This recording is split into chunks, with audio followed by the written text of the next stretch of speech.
What's up, legend? Today we're going to be talking about how to eat. Question: you ever wonder why the diet that worked so well for your close friend didn't do a thing for you, or maybe you gained weight and went the opposite direction? Weird, huh? A couple of key components as to why this might be happening, and both which we're covering in today's module, okay? So, first and foremost, recognize this. Your genes, your human genes are the same genes that were present back before the existence of supermarkets, okay? So, having an apple in the middle of winter when we were cavemen was not going to happen. If it did, it would be a rotten apple and we would get terribly sick, okay? Our genes have developed a toolkit so that we can remain healthy by following the seasons. Therefore, what we have seen is drastic changes in our enzymatic activity, okay? I won't get super sciencey on here. Some of it's in the modules, but essentially like a couple of major enzymes that are present as the seasons shift. As the seasons shift, you shift out of one major enzyme and into another. Enzymes help break down food. The enzymes that are most present in your body naturally are the ones that associate with what's in season. So eat seasonally. If not, we are just jamming our head against a wall trying to eat something that our body is accustomed to do, okay? The most important part of any nutrition routine, any change routine, period, is your hormones. If we are constantly putting ourselves in a conscious or unconscious state of stress, meaning like maybe we don't even realize that we're stressed, but our body is stressed because we're forcing it to try to break down a type of food that it's really not supposed to be breaking down right now, okay? So if we're not shifting with the seasons, we are shooting ourselves in the foot, okay? So think of your body as like a mirror to the earth. Now, your specific way, you have a specific way in which your human body tends towards metabolizing food, okay? Like in this module, I put the specific doshas. Dosha is a Sanskrit term from ancient Ayurveda. What this 3-season style of eating comes from is essentially like a westernized version of Ayurveda. Ayurveda is where so much of ancient medicine comes from, and it's working naturally with our surroundings to elevate our being. So we've kind of at least taken pieces of it now and crammed it into this module and this way of thinking so that your nutrition is not just a dogmatic way of eating all of the time. If you've had success keto, awesome. Like, to go through that genetic shift that happens, like you're turning certain genes on and off by doing something like that. That's phenomenal.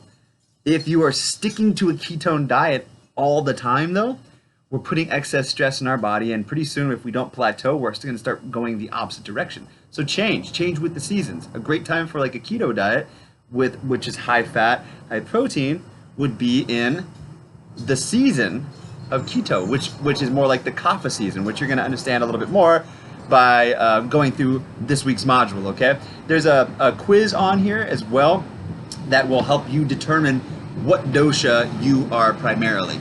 So like a pitta is someone who, like I'm primarily pitta, run hot, okay? Tends towards like blemishes or like redness if my pitta is aggravated. So I need more pitta pacifying foods, especially in pitta season, which is summertime, okay?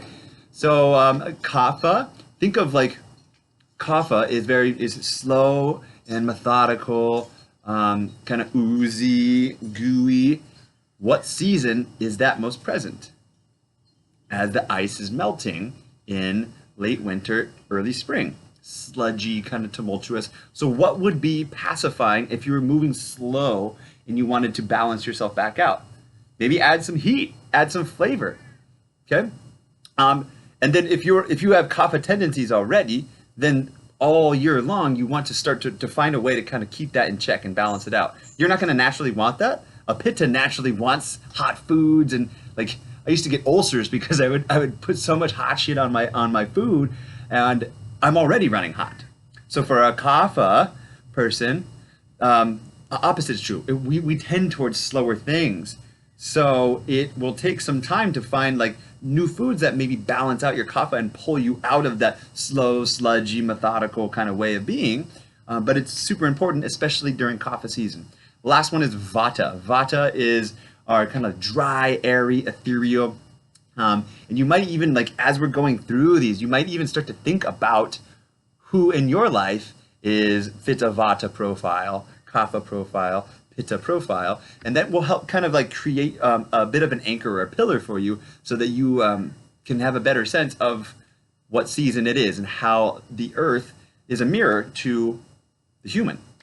Okay, so Vata is, their season is like late fall, early winter, late summer, early fall, when the leaves start to get all dry and crumbly. It's kind of windy and dry in the air. And so that's more like the granolas and the like seeds, that's like coming out of summertime. What's in season. So take what you will from that, but start to like apply and integrate these concepts into your diet. So whatever season we're in right now is what I want you to be focusing on and how we're starting to frame our diet. We'll talk about this in our one-on-ones, okay? If you have something that's totally working for you right now, I don't want to mess that up. But can we be even more intentional about how your diet is working for you? Absolutely. Okay, so we go through that in the module as well. The last thing is, like, we didn't touch on right now is when we're eating seasonally, we're also eating local. We're eating local seasonally. It's a different season in California than it is in New Zealand, right? So wherever your local season is what I want you eating from, okay? So one example is so if we're eating local and conscious, we're eating from farms and from agriculture around our area, because that's where our bees are pollinating. If you tend towards allergies and or inflammation is one of the biggest precursors to disease, to injury, to shorter lifespan in our consciousness in humans. So how can we frame our diet to target things that are being pollinated by our local bees and not something that came from like Milwaukee when I'm in the West Coast? Does that make sense? So like what bees are doing over there and pollinating those flowers and carrying around those potential allergies, we don't want to mess with that unless we're over there. Over here, wherever you are, we want to be eating from our local fare because that's what's being pollinated. And if we can introduce our immune system to those like what types of inflammatory response might be happening, then we can prepare for it. Our body is going to start to equip itself so that it will not. Okay, and then being super conscious about, like, I remember a great Portlandia skit where they were like, okay, well, where was this chicken raised? You remember this? Where was this chicken raised? Oh, okay. What was his name? Yeah. Okay. Well, how was he treated? And they take this concept to obviously like a Portlandia level. Great show. However, I do want you to take some of these concepts away from this. Did the animal, if you're eating meat, did the animal that you were eating have a dope life? Was it grass-fed? Is it free range? Because if not, think about just energy. If we are all just energy, what kind of life did that creature lead, and how much of that leftover energy is left in the piece of meat that you're now consuming? That animal is becoming you. That energy is becoming you.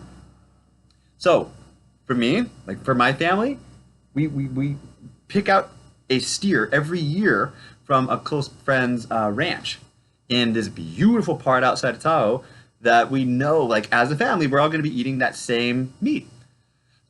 Many of us don't have that option, but the point is, ask. Do a tiny bit of research next time you're like, if you have your favorite restaurant that you go to often, like, well, how was that meat raised? Is it humane?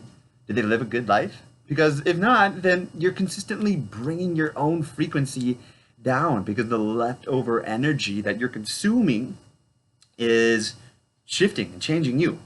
So be aware, be conscious of that. This week, take your dosha test. It's here in your module. Drop a line. Let me know what your dosha is and what that means to you, how you can make a couple of tweaks to your diet or how you're maybe already honoring your dosha to balance yourself out. Also, like, do a little bit of thinking on how you can be a little more conscious about how you're eating local, how you're eating consciously. Other than that, y'all, stay legendary. Aloha.